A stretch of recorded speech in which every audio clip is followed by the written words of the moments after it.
Dhaka bank business মিররশনে সবাইকে আমন্ত্রণ জানাচ্ছি আমি মাজদারিন খান।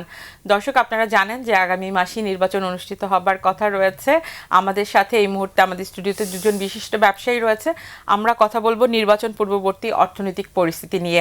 ব্যবসায়ীরা কেমন ব্যবসা করছেন, অর্থনীতির বর্তমান পরিস্থিতি কি, এগুলো নিয়ে আলোচনা করার জন্য আমাদের স্টুডিওতে একজন বিশিষ্ট উদ্যোক্তা রয়েছেন। তিনি হচ্ছেন সালাউদ্দিন ইউসুফ, পরিচালক বিএনও লুব্রিক্যান্ট।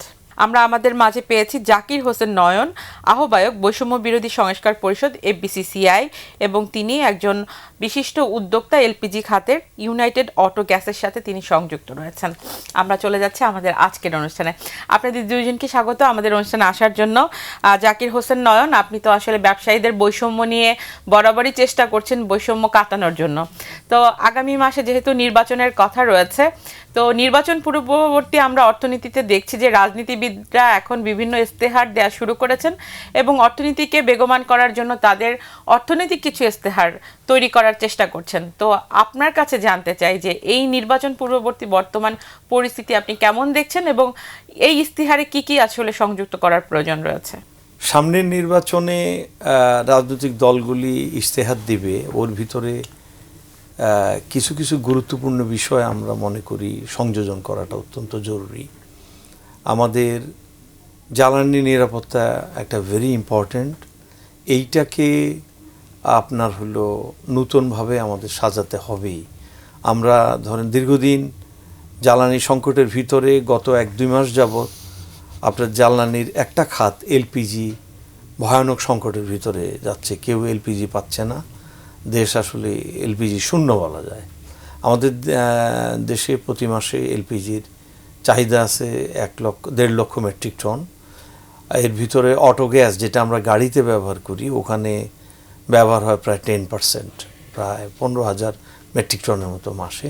কিন্তু এখন প্রতিটা পাম্প 1,000-এর মতো পাম্প এগুলি এলপিজি শূন্য এবং কোনো গাড়ি এখন এলপিজি চলতে পারতেছে না। এই সংকটগুলি নিরসনের জন্য রাজনৈতিক দলগুলির আসলে জ্বালানি নিরাপত্তার বিষয়ে আমি মনে করি নজর দেওয়া উচিত এবং তাদের আপনার রূপরেখা দেয়া উচিত যে ভবিষ্যতের আগামী দিনগুলিতে জ্বালানি নিরাপত্তাগুলি কি করবে। যেমন এলপিজি খাতেই আমি কয়েকটা সুপারিশ বলি। এলপিজিটা এখন সম্পূর্ণভাবে 20-21টা কোম্পানি ইম্পোর্ট করে নিয়ে আসে, সরকার আমদানি করে না। এতে হয় কি জানেন, আপনার ভারসাম্যহীন অবস্থায় আছে। ব্যবসায়ীরা যদি আন্তর্জাতিক বাজারের দাম বেশি, ওরা যদি ইম্পোর্ট করা বন্ধ করে দেয়, ওদের জন্য যদি লাভজনক না হয়, ওরা তো আমদানি করবে না। তখন এই যে সংকটটা, এই যে একটা অস্থিরতা, এই অস্থিরতাগুলি কাটানোর জন্য আমাদের প্রস্তাবনা হলো সরকার যেভাবে তরল জ্বালানি এবং গ্যাসকে নিজে বিপণন করে, সরকারের কর্পোরেশনের মাধ্যমে ধরেন বিপিসি বা পেট্রোবাংলার মাধ্যমে এলপিজির যে আমাদের যে ডিমান্ড সারা দেশের, সেটার অন্তত 50% সরকার যদি আমদানি করে এনে বিপণন করে, তাহলে এই অস্থিরতা বা এই ক্রাইসিসটা হয় না। এবং মৌসুমি কিছু ব্যবসায়ী আছে যারা ধরেন অটো গ্যাসে না দিয়ে অন্য জায়গায় বটলিংয়ে দিচ্ছে, ওখানে প্রাইস বেশি পাচ্ছে। এই যে বৈষম্য হচ্ছে, এই জিনিসগুলি আপনার ওভারকাম করার জন্য সরকারের নিজের আমদানি করা উচিত। সরকারের যে কোনো একটা সংস্থার মাধ্যমে অন্তত 50% ডিমান্ডের 50% সরকার বিপণন করলে এই অস্থিরতাগুলি থাকবে না। আর জ্বালানি নিরাপত্তা ছাড়া আপনি জানেন একটা দেশের আপনার আমরা সামনের দিকে এগুতে পারবো না। আমাদের আরও অনেক সমস্যা আছে। এই একটা এখন একেবারেই বার্নিং গত 1-2 মাস যাবত চলছে, এটা নিয়ে বললাম। মূল্যস্ফীতি একটা বড় ইস্যু, কারণ আপনি জানেন 2025 জানুয়ারির দিকে মূল্যস্ফীতি হায়ার থাকলেও বছরের শেষের দিকে এসে একটু কমে গেছিল। শুরুর দিকে হয়তো 11-তে ছিল, পরে এখন 9-এর নিচে আছে। কিন্তু গত 2 মাসে আবার কালকে একটা রিপোর্টে দেখলাম যে এটা আবার বাড়ছে। এবং এশিয়ার ভিতরে আমরা এখন সর্বোচ্চ। আমাদের আশেপাশের যে রাষ্ট্রগুলি আছে, ধরেন শ্রীলঙ্কা, ভারত, পাকিস্তান, ওদের প্রত্যেকের কিন্তু মূল্যস্ফীতিটা 5-এর নিচে, ভাইরাস সেখানে আমরা 9-এ আছি এখন, 8.7, 8.8 এরকম। এবং এটা বাড়বে ট্রেনটা। এই মাসে হয়তো আবার ডেটা হবে, আমরা ধারণা করতেছি বা আশা প্রকাশ করছি যে এটা বাড়বে, 9-এর উপরে চলে যাবে। তো মূল্যস্ফীতিতে তো ধরেন প্রত্যেকেই ক্ষতিগ্রস্ত, সাধারণ মানুষ তো বেশি সবাই ক্ষতিগ্রস্ত। আপনি আমি ব্যবসায়ী, ক্ষুদ্র মাঝারি যাই বলেন না কেন, আমাকে তো আলটিমেটলি বাজার থেকে কিনতে হয়, বেঁচে থাকার জন্য জিনিসপত্র কিনতে হয়। সো ওইটা ওভারঅল 8 কোটি মানুষের জন্যই ক্ষতিকর মূল্যস্ফীতিকে নিয়ন্ত্রণে রাখা। বাংলাদেশ ব্যাংক যেমন আপনার হলো রেট অফ ইন্টারেস্টটাকে হাই করে রাখছে মূল্যস্ফীতি কমানোর জন্য, হইতে পারে আপনার পুঁথিগতভাবে ওইটা একটা ফর্মুলা যে রেট অফ ইন্টারেস্ট বাড়াইলে, কিন্তু আমাদের মতো দেশে আসলে ওই পুঁথিগত অর্থনীতির চাইতে রাজনৈতিক স্থিতিশীলতা অত্যন্ত জরুরি, অনেক বেশি জরুরি। আমি ফিরবো আবার আপনার আমরা কাছে। আশাবাদী যে একটা দল আসলে। আপনি তো আসলে বিভিন্ন ঢাকা চেম্বার এবং বিসিআইয়ের সাথে সংযুক্ত আছেন এবং ক্ষুদ্র এবং মাঝারিদের আপনি দেখছেন যে অনেকগুলো সমস্যার মধ্যে দিয়ে চলে যাচ্ছে। তার একটা অলরেডি কিন্তু বলা হচ্ছে যে গ্যাস সংকট এবং এলপিজির সংকট, যার কারণে অনেক উদ্যোক্তাই কিন্তু তাদের ফ্যাক্টরিগুলো ঠিকমতো রান করতে পারছে না এবং ব্যবসার যে পরিবেশ, এই পরিবেশের কারণে তাদের কিন্তু বিভিন্ন সার্টিফিকেশন, ট্রেড লাইসেন্সের রেট বেড়ে যাওয়া এবং অন্যান্য দিক থেকে তাদের কিন্তু নাবিশ্বাস অবস্থা রয়েছে। তো এমন একটা পরিস্থিতিতে যেহেতু নতুন একটা সরকার যখন আসে তখন ব্যবসায়ীদের মধ্যে একটা প্রত্যাশা থাকে যে আগামীতে নতুন কিছু পেতে পারে তারা। তো একজন যে তরুণ উদ্যোক্তা, যদি আমি আপনাকে বলে থাকি, তরুণ উদ্যোক্তা হিসেবে আপনার কাছে কি মনে হয় যে উদ্যোক্তাদের আসলে কোন কোন সাপোর্ট দিলে বা কোন কোন এজেন্ডায় কি কি ইনক্লুড করলে আগামীতে আসলে এই উদ্যোক্তারা তাদের ব্যবসাগুলোকে আরো বেশি বেগবান করতে পারবেন? বাংলাদেশে তো ব্যবসা বাণিজ্য একটা বর্তমানে একটা পরিস্থিতির মধ্যে দিয়ে যাচ্ছে। আপনি জানেন যে আমাদের বর্তমানে আমেরিকার যে ট্রাম্পের যে রেসিপ্রোকাল ট্যারিফ, সেটার কারণে আমাদের এক্সপোর্ট মার্কেটে অনেক সমস্যা হচ্ছে। তো একইভাবে কিন্তু বিভিন্ন ব্যবসায়ীরা এই যে আমাদের গ্যাস সংকট হচ্ছে, হাই ইন্টারেস্ট রেট, এগুলো বিভিন্ন কারণে কিন্তু আমরা দেশে যেভাবে ব্যবসায়ীরা ক্ষতিগ্রস্ত হচ্ছে, ওনারা ওয়ার্কিং ক্যাপিটাল হারিয়ে ফেলছেন, একইভাবে কিন্তু আমরা অ্যাজ এ কান্ট্রি কম্পিটিটিভনেসটা হারিয়ে ফেলছি। সো আপনার এখানে দেশীয় ব্যবসায়ীরাও কেন ইনভেস্ট করবেন বা বিদেশিরাও কেন আসবেন যদি আপনার কান্ট্রি কম্পিটিটিভনেস না থাকে? এই একইভাবে কিন্তু আপনি আমাদের বিশেষ করে ক্ষুদ্র মাঝারি শিল্প, ওনারা তো মাত্র উদ্যোক্তা হয়ে আসছেন বা উদ্যোক্তা হয়ে ওনারা ব্যবসা পরিচালনা করছেন। এই ক্ষুদ্র এবং মাঝারি উদ্যোক্তারা সবচেয়ে বেশি ক্ষতিগ্রস্ত হয়ে থাকেন। বিশেষ করে ওনারা যখন এই যে আনপ্রেডিক্টেবল যে আমার যে এনার্জি পলিসি বা আনপ্রেডিক্টেবল এনার্জি যে প্রাইসিং, এটার কারণে ওনারা যে ওয়ার্কিং ক্যাপিটালটা হারিয়ে ফেলছেন, এটার কারণে কিন্তু ওনারা ব্যবসায় সমস্যার সম্মুখীন হচ্ছেন। ডেফিনেটলি এটা বলার অপেক্ষা রাখে না। তো নতুন সরকারের কাছে আমাদের অবশ্যই প্রত্যাশা থাকবে ওনারা যেন প্রত্যেকটা ক্ষেত্রেই যেন আমাদেরকে একটা প্রেডিক্টেবল পলিসি দেন, যেন শর্ট টাইম লং টার্ম পার্সপেক্টিভে এই পলিসি সাপোর্টটা ওনারা একটা ভিশন ব্যবসায়ীদেরকে দিবেন, সেটাকে সামনে রেখেই ব্যবসায়ীরা কাজ করে যাবেন। নাহলে তো আপনি ব্যবসায়ীদের পক্ষে আপনার এই ধরনের ক্রাইসিসগুলো ফেস করা খুব চ্যালেঞ্জিং হয়ে যাবে আর কি। সেক্ষেত্রে যেভাবে বলছিলেন, আপনি তো দেখছেন যে 64 জেলার ব্যবসায়ীরা আপনার সাথে যোগাযোগ করছে এবং বিভিন্ন চেম্বারগুলোতে আমি দেখেছি যে আপনি যে তাদের সাথে 1-to-1 কথা বলছেন এবং তারা তাদের প্রবলেমগুলো আপনার সামনে তুলে ধরছে। বর্তমানে আসলে যেভাবে উদ্যোক্তা এবং যারা আসলে এই শিল্প উদ্যোক্তা, তাদের যে সংকটগুলোর মধ্য দিয়ে তারা যাচ্ছে, এই সংকট নিরসনে আপনার যে সংস্কার কমিটি, এই সংস্কারের পক্ষ থেকে 3টি সংস্কার যদি আপনাকে বলা হয় যে যারা আসলে এই ধরনের এজেন্ডাগুলো, অর্থনৈতিক এজেন্ডাগুলো তুলে ধরবেন আগামী নির্বাচনী ইস্তেহারে, 3টি মোটা দাগে যদি আপনি সংস্কারের কথা বলেন তাহলে কি বলবেন? প্রথম যেটা আমার মনে হয়, আমাদের জনসংখ্যার 49.6% হলো মহিলা। সেই অনুযায়ী আমাদের ব্যবসায়ী হিসাবে মহিলাদের সম্পৃক্ততা খুবই নগণ্য, আপনার 4% বা 5%। তো আপনার এই বিশাল জনগোষ্ঠীকে আপনার ব্যবসায়িক ফর্মে হোক, কর্মজীবী ফর্মে হোক, আপনার এই পপুলেশনের 50%কে এই জেলা চেম্বারগুলিকে দিয়ে আপনার হলো সক্রিয় করতে হবে, এই হাতগুলিকে কাজে লাগাইতে হবে যারা ধরেন অধিকাংশ আইডল অবস্থায় আছে। এইটা গেল একটা। আর পলিসি সাপোর্টে আসলে চেম্বারগুলিকে দিয়ে বিভিন্ন ধরনের ট্রেনিং প্রোগ্রাম করা ট্রেনিংয়ের মাধ্যমে ধরেন সেমিনার করা, এবং ওয়ার্ল্ড যে চেঞ্জ হচ্ছে গত 2টা ডিকেতে ওয়ার্ল্ড কিন্তু জিওমেট্রিক্যালি চেঞ্জ হইতেছে, নতুন নতুন ব্যবসা আসতেছে, পুরনো অনেক ব্যবসা হারায় যাচ্ছে।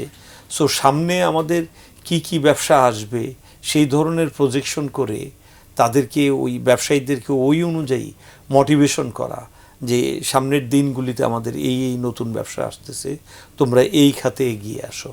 সরকারের পক্ষ থেকেও ধরেন বিভিন্ন রকম ফান্ডিং করে সেমিনার করা, ওয়ার্কশপ করা করে একই সাথে মহিলাদেরকেও সম্পৃক্ত করা ব্যবসায়ের ভিতরে এবং ইয়ের মাধ্যমে। নির্বাচন ধরেন আমাদের নির্বাচনও এখন স্থগিত হয়ে আছে। নির্বাচন একটা ইম্পর্টেন্ট, প্রতিটা চেম্বার যেগুলিতে ডিও আছে সেগুলির নির্বাচনগুলি সম্পন্ন করতে হবে। নির্বাচিত প্রতিনিধির হাতে ক্ষমতা থাকতে হবে। নির্বাচিত প্রতিনিধির মাধ্যমেই চেম্বারগুলি, সেটা জেলা চেম্বার হোক, অ্যাপেক্স বডি হোক, এগুলিকে চালাতে হবে, যেটাতে ধরেন স্বচ্ছতা, জবাবদিহিতা এবং কমিটমেন্ট থাকবে। যারা নির্বাচিত হয়ে আসবে তাদের একটা কমিটমেন্ট থাকবে, সেই কমিটমেন্ট অনুযায়ী তারা কাজ করবে তাদের ওয়াদাগুলি পূরণ করার জন্য। এইভাবেই ধরেন একটা ট্রান্সপারেন্সি আমরা আরো শুনবো, আমাদের একটু বিরতির সময় হয়ে যাচ্ছে, বিরতি নিয়ে আমরা আবার ব্যাক করছি। দর্শক, আমরা একটা বিরতিতে যাচ্ছি, বিরতির পর আবারও ফিরছি Dhaka bank business mirror. Dhaka bank business mirror অনুষ্ঠানে আবার আমন্ত্রণ সবাইকে। যেভাবে আসলে বলছিলেন, আমরা দেখছি যে আসলে এসএমই উদ্যোক্তা যারা রয়েছেন তাদের প্রোটেকশন রাইট খুবই কম, এবং এখন বর্তমানে কিন্তু আমরা যেহেতু এলডিসির দিকে যাচ্ছি, আগামীতে আমাদের কিন্তু প্যাটেন্ট রাইটটা খুব বেশি গুরুত্বপূর্ণ ভূমিকা পালন করবে। তো সাম্প্রতিক সময় আমি দেখেছি যে বিসিআই প্যাটেন্টের উপরে বেশ কিছু কাজ করেছে, এবং এই যে আন্তর্জাতিক বাজারে উদ্যোক্তাদের আগামীতে যে কি ধরনের চ্যালেঞ্জ হতে পারে সেটির জন্য আসলে বেশ কিছু কার্যক্রম হাতে নিয়েছে। একটু কি বলবেন যে এই কাজগুলো যদি আসলে আগামীতে করতে চায় এবং এই সরকার যদি আসলে ক্ষুদ্র উদ্যোক্তাদের সাপোর্ট দিতে চায়, তাহলে কোথায় সাপোর্ট দিতে পারবে? আমরা তো বাংলাদেশ এলডিসি গ্র্যাজুয়েশন জন্য একটা রোড ম্যাপ করে ফেলেছে, অলরেডি এলডিসি গ্র্যাজুয়েশনের দিকে যাচ্ছে। কিন্তু সমস্যা যেটা হচ্ছে যে আমরা প্রস্তুতিটা ব্যবসায়ীদেরকে তো রেডি করতে হবে, আপনাকে রেডিনেসটা নাই। ব্যবসায়ীরা আপনার, আমরা শুনেছি যে আমাদের জার্মানিতে একটা এক্সিবিশনে আমাদের একটা প্লাস্টিক শিল্প গেলেন, ওখানে দেখা গেছে আইপি পুলিশ ওনাদের প্রোডাক্টগুলো সিজ করে নিয়ে গেছে, $5,000 নাকি কত ডলার, $3,000 মতো ফাইন করছে। একটা সিরামিক ইন্ডাস্ট্রি সিমিলার এক্সপিরিয়েন্স হয়েছে আপনার দুবাইতে, একটা এক্সিবিশনে গেলেন, তো দেখা গেল যে ওনাদের যে ডিজাইনটা ওইটা হয়তো আইপি ভায়োলেশন হয়েছে, ওখানে রিমুভ করে ফেলছে এক্সিবিশন থেকে। তো এটা ছোট্ট দুটো এক্সাম্পল যে এই ধরনের শিল্পগুলোর যে প্রিপেয়ারনেস থাকা উচিত, তো সেই জায়গাটা আমাদের একদমই হয়নি প্রস্তুতিটা। আপনি দেখেন আমাদের চেম্বারগুলো থেকেও ব্যবসায়ীদেরকে এডুকেট করার জন্য আইপি রিলেটেড যে চ্যালেঞ্জেসগুলো আসতেছে, এই জায়গাটাতে আমাদের প্রস্তুতি একদমই কম। এখানে ফার্মা ইন্ডাস্ট্রি, বিশেষ করে আমাদের একটা মিথ আছে যে শুধু ফার্মা ইন্ডাস্ট্রি এক্সপোর্টের ক্ষেত্রে আইপি চ্যালেঞ্জের সম্মুখীন হবে, এটা কিন্তু না। এটা আপনি দেশীয় যারা ব্যবসা করবেন সেই ব্যবসায়ীরাও কিন্তু আইপি রিলেটেড চ্যালেঞ্জেসগুলো কিন্তু ফেস করবেন ওনারা। যদি পেটেন্ট ভায়োলেশন হয়, ট্রেডমার্ক, তারপর হচ্ছে আপনার কপিরাইট, তো এগুলো কিন্তু এনফোর্সমেন্টে যাবে। যেহেতু আমরা বিভিন্ন ধরনের ট্রিটিতে সিগনেচার করেছি, আমরা জাপানের সাথে ইপিএস সাইন করেছি এগুলো ক্ষেত্রে। তো এই ক্ষেত্রে প্রথমে কিন্তু সবচেয়ে ক্ষতিগ্রস্ত আমাদের স্মল অ্যান্ড মিডিয়াম এন্টারপ্রাইজগুলো সবচেয়ে বেশি। সেই ক্ষেত্রে তো মানে এবিসিসিআই প্রোটেকশন রাইটটা নিয়ে আরো বেশি গুরুত্বপূর্ণভাবে কাজ করতে পারে। এবং রিসেন্টলি আমরা দেখেছি যে আপনারা 64 জেলার চেম্বারগুলোকে আরো শক্তিশালী করার জন্য মহিলা চেম্বারগুলো নিয়ে আপনারা কিছু প্রোগ্রাম করেছেন, এবং সেখানে আমরা দেখেছিলাম যে গ্লোবাল ভিলেজকে কানেক্ট করার জন্য কিভাবে আসলে জেলা চেম্বারগুলো তাদের উদ্যোক্তারা সাপোর্ট দিতে পারে। এবং রিসেন্টলি সেই অনুষ্ঠানে আমি জানি যে আপনিও উপস্থিত ছিলেন। একটু বলবেন কি যে কিভাবে আসলে যারা এই ধরনের গ্রামীণ কাজগুলো নিয়ে সংযুক্ত আছেন তারা তাদের প্রোটেকশন রাইটটাকে সামনে রেখে কিভাবে আগামীতে গ্লোবাল ভিলেজ ইনক্লুড হতে পারে? এইটার জন্য মূলত দরকার ওয়ার্কশপ, সেমিনার, সিম্পোজিয়াম, এগুলি করে আপনার হলো তাদেরকে একটা রোড ম্যাপ দেওয়া, তারা কি করবে। এটা বাণিজ্য মন্ত্রণালয়, সরকার থেকেই করতে হবে। এই বিসিসিআই তো আসলে একটা ক্যাটালিস্ট, সে তো আর তার ধরেন ফান্ডও থাকে না, সে কোনো কর্মসূচিও দিতে পারে না, সেটা এক্সিকিউশনের টাকা পয়সাও সে দিতে পারে না। এই বিসিসিআই জাস্ট একটা মিডলম্যান হিসাবে আপনার একটা অনুঘটকের কাজ করতে পারে। মূল কাজটা সরকার কি করতে হবে। আমরা আশাবাদী যে একটা স্থিতিশীল রাজনৈতিক দল, একটা স্থিতিশীলতা যখন দেশে থাকবে, এই সমস্যাগুলি পর্যায়ক্রমে আপনার আমরা উত্তরণ করতে পারবো। পরবর্তী সরকার যেই আসুক আমরা সেগুলি দিব আমাদের পরিষদ থেকে। তবে সারা দেশের সমস্ত চেম্বারগুলিকে নিয়েই আসলে কিন্তু সেই সুপারিশমালায় আমরা জানি যে এই যে জ্বালানি সংকট, এখানে আসলে দুর্নীতি একটা অনেক বড় ভূমিকা রেখেছে অতীতে। তো আগামীতে যদি আসলে এই সংকট মোকাবেলা করতে হয় তাহলে কিন্তু দুর্নীতি আগে রোধ করতে হবে, তার মানে সুশাসন প্রতিষ্ঠা করতে হবে। তো এই সুশাসনের জায়গাটা আসলে কিভাবে প্রতিষ্ঠিত হবে, এক, আর 2 নম্বর একটু জানতে চাই যে এই ক্ষুদ্র উদ্যোক্তারা ফান্ড সংকটের মধ্য দিয়ে যাচ্ছে এবং আগামীতে তাদের এই সংকট আরো প্রকট আকার ধারণ করবে। তো অন্যান্য যে আমরা দেখলাম যে 5টি ব্যাংক একত্রিত হয়েছে এবং তারা তাদের ফান্ডগুলো তুলতে পারছে না, এবং আগামীতে ব্যাংকগুলো থেকে যদি তাদের ফাইন্যান্সিয়াল সাপোর্ট না থাকে, অল্টারনেটিভ ওয়েতে কিভাবে আসলে তারা এই ফান্ড কালেকশনের জায়গাটা করতে পারে এবং তাদের স্মুথ ট্রানজ্যাকশন এবং বিজনেস কিভাবে চালিয়ে যেতে পারে। আর্থিক খাতের শৃঙ্খলাটা সবচাইতে জরুরি এখানে। এখন ধরেন এর আগে আর্থিক খাতে কোনো শৃঙ্খলা ছিল না, হাজার হাজার কোটি টাকা দেশ থেকে চলে গেছে। সেই ব্যবস্থার যাতে পুনরাবৃত্তি না হয় এগুলির ব্যাপারে আমরা সরকারকে সুপারিশ দিব, এবং ধরেন যেই টাকাগুলি চলে গেছে সেগুলি আনার ব্যবস্থা করা, সর্বোপরি ব্যাংক সুদের হারটাকে কমানো, এটা অত্যন্ত জরুরি। কারণ আপনি সুদের হার 15-16 ক্ষুদ্র এবং মাঝারি ব্যবসায়ীর জন্য ব্যবসা বান্ধব না, সে কখনোই এই রেটে সাস্টেইন করবে না। আপনি জানেন যে পূর্ণ প্রতিযোগিতামূলক বাজারে ক্ষুদ্র ব্যবসায়ীরা লাভই করে 10, 11, 12%। সেখানে ব্যাংকে যদি তাকে 15-16 দিতে হয়, সে কিন্তু হয় অসৎ পথে যাবে, অথবা চুরি করবে, অথবা সে হারায় যাবে। সুতরাং এই 15 বা 16 রেট অফ ইন্টারেস্ট ব্যবসা বান্ধব না। এই সরকার কিন্তু আমরা বহুবার আবেদন করেছি, কিন্তু রেট অফ ইন্টারেস্ট তারা কমাইতে পারে নাই। আমরা আশা করি আগামী সরকার এসে নিশ্চয়ই এই সব মেইন সমস্যাগুলি দিকে নজর দিবে। একটু জানতে চাই যে যারা আসলে রপ্তানি বাজারের সাথে সংযুক্ত, তাদের দিক থেকে অনেকেরই কিন্তু পণ্য পাঠানোর ক্ষেত্রে একটা বড় ধরনের চার্জের সম্মুখীন হয়, যার কারণে এসে কিন্তু পণ্যের দাম বেড়ে যায়। এবং আপনি শুরুতেই কান্ট্রি ব্র্যান্ডিং এর কথা বলছিলেন, ইমেজ সংকটের কারণে কিন্তু এখন সেটি একটা নেতিবাচকের মধ্য দিয়ে যাচ্ছে। আরেকটা বিষয় আমরা যদি দেখি ইম্পোর্টে, সেখানে কিন্তু আমরা এলসির উপরে একটা বড় ধরনের চাপ রয়েছে এবং ইম্পোর্ট ডিউটি বেড়ে যাওয়ার কারণে ইম্পোর্টাররা কিন্তু ব্যবসা পরিচালনা করতে পারছে না। আর সর্বোপরি ক্ষুদ্র উদ্যোক্তাদের আসলে ব্যবসার পরিবেশ কিন্তু একটা বড় বিষয়। তো এই জায়গাগুলোকে যদি নজরে নিয়ে আসতে হয় তাহলে মোটা দাগে আপনি কি কি সংস্কারের কথা বলবেন? আমি আপনাকে প্রথমে একটু বলছিলাম যে কান্ট্রি কম্পিটিটিভনেস, এই ক্ষেত্রে তো আমাকে এফিশিয়েন্ট লজিস্টিক্স দিতে হবে। আমার লজিস্টিক কস্ট ভেরি হাই যে কোনো দেশ থেকে। সো এই জায়গাটাতে প্রপার ইনফ্রাস্ট্রাকচার, আমাদের পোর্টের ইনফ্রাস্ট্রাকচার, লোডিং আনলোডিং এর ক্ষেত্রে, ঢাকা চিটং হাইওয়ের ক্ষেত্রে ভেরি আনপ্রেডিক্টেবল। এখন সিলেটে দেখেন যে কী অবস্থা, 15-16 ঘন্টা লেগে যায় আমাদের। সো এখানে আমাকে ক্যাপাসিটি বিল্ডিংয়ের প্রয়োজন আছে, এবং নতুন সরকারের কাছে আমাদের আসার প্রত্যাশা থাকবে এগুলোতে যেন ওনারা প্রায়োরিটি লিস্টে রাখেন। সেকেন্ড, আমি যেটা বলবো যে আমাদের এসএমইদের যে এক্সপোর্টের যে সক্ষমতা, এসএমই যে গ্লোবাল সাপ্লাই চেনের পার্ট হতে পারে, সেই মাইন্ডসেটটা ওনাদেরকে সক্ষমতা বৃদ্ধির ক্ষেত্রে আমাদের এই বিসিসিআই গুরুত্বপূর্ণ ভূমিকা পালন করতে পারে। সেটা সরকার তো সরাসরি আর কাজটা করতে পারবে না, এই বিসিসিআইয়ের মাধ্যমে করতে হবে। তো সরকার কিন্তু এই বিসিসিআই, উনি ফান্ডের সংকট বলছিলেন, এই ক্ষেত্রে কিন্তু এই বিসিসিআইকে ফান্ডিংয়ের করার জায়গাটা করতে পারেন। তাহলে এই বিসিসিআই সারা বাংলাদেশের ব্যবসায়ীদেরকে নিয়ে ওনাদের এক্সপোর্টের সক্ষমতা বাড়ানো এবং ওনাদেরকে এই যে আইপি রিলেটেড চ্যালেঞ্জগুলো আছে সেগুলো করা। দেন হচ্ছে আমি আরেকটা আপনাকে বলবো, সেটা হচ্ছে যে আমাদের ইউনিভার্সিটিগুলোতে টেকনোলজি ইনোভেশন সাপোর্ট সেন্টার ইউনিভার্সিটিগুলোতে করতে হবে, যেখানে ইন্ডাস্ট্রি ইউনিভার্সিটিগুলোতে গবেষণা করবে, সেখানে আপনার ইনোভেশন হবে। এই ইনোভেশনের দুটো পার্ট থাকবে, একটা হচ্ছে লোকালাইজেশন, একটা হচ্ছে যে টিক্সটা হচ্ছে ওয়াইপোর আন্ডারে, ওয়ার্ল্ড ইন্টেলেকচুয়াল প্রপার্টি অর্গানাইজেশনের আন্ডারে। সো এই টিক্সে যখন আমরা মেম্বার হব, ইউনিভার্সিটিতে যখন টিক্স সেন্টার হবে, এখানে যে ইনোভেশনগুলো হবে সেগুলো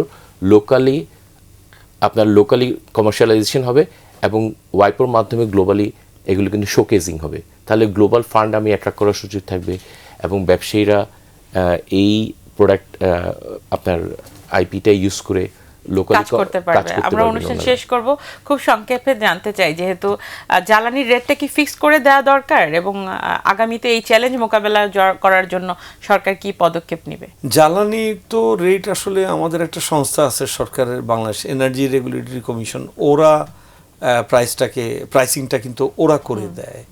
তো ওদের কাজের ভিতরে হয়তো আপনার কিছু দুর্বলতা আছে, যেমন ওই যেটা বললাম এখন রিসেন্ট যেটা হইলো যে এলপিজির ট্যারিফ ওরা নির্ধারণ করে দিল বিইআরসি, কিন্তু এটা প্রাইভেট সেক্টর দেখলো যে ওর জন্য লাভজনক না, সে ইম্পোর্ট বন্ধ করে দিল। তা আপনি তো অন্ধকারে চলে যাচ্ছেন। হ্যাঁ, তো ওদের পলিসি তো আপনার ডিস্ট্রিবিউশনের ক্ষেত্রেও ওদের পলিসিতে কোনো গাইডলাইন বা কোনো ভার্ডিক্ট নাই। ওরা কিন্তু একটা আদালতের মতো, ওরা শুনানি করে ওরা কিন্তু নির্দেশনা দেয়। তো বন্টনের ক্ষেত্রেও তাদের সুষম বন্টন নাই, সেখানেও বৈষম্য আছে। এই জিনিসগুলি দূর করা আমরা আশা করছি ব্যবসায়ীরা বৈষম্য কাটিয়ে উঠবে এবং এখন যে ব্যবসার একটা স্থির অবস্থা রয়েছে সেখানে ব্যবসায়ীদের কাছ থেকে জেনে এই বিসিসিআইয়ের যে সংস্কার কমিটি আছে তার মাধ্যমে যে প্রস্তাবনাগুলো যাবে আগামী যারা নির্বাচনে আসবে সেগুলো নির্বাচনী ইস্তেহারে ইনক্লুড করা হবে। এবং আপনারা আজকে যে সমস্যাগুলো তুলে ধরলেন আমরা আশা করছি সেই সমস্যাগুলো যদি আশু সমাধান করা যায়, যারা আসবে তারা যদি এ ধরনের ব্যবসায়ীদের কথা চিন্তা করে আগামীর অর্থনীতিকে রূপরেখা সাজায়, সেটি হবে আগামী বাংলাদেশের অর্থনৈতিক সম্ভাবনার একটা বড় জায়গা। আপনাদের দুজনকে অসংখ্য ধন্যবাদ আমাদেরকে সময় দেওয়ার জন্য। আমরা আশা করছি এবিসিসিআইয়ের যে 64 জেলার যত ব্যবসায়ীরা আছে তারা আগামীতে যে নতুন সরকার পাচ্ছে তার কাছ থেকে ব্যবসার পরিবেশ বান্ধব একটি বাংলাদেশ পাবে। অসংখ্য ধন্যবাদ আমাদেরকে সময় দেওয়ার জন্য। আপনাকে ধন্যবাদ। দর্শক, এই ছিল আজকের মতো ঢাকা ব্যাংক বিজনেস মিরর অনুষ্ঠান। দেখা হবে আগামী সপ্তাহে। সেই পর্যন্ত সবাই ভালো থাকুন, সুস্থ থাকুন, নিরাপদে থাকুন।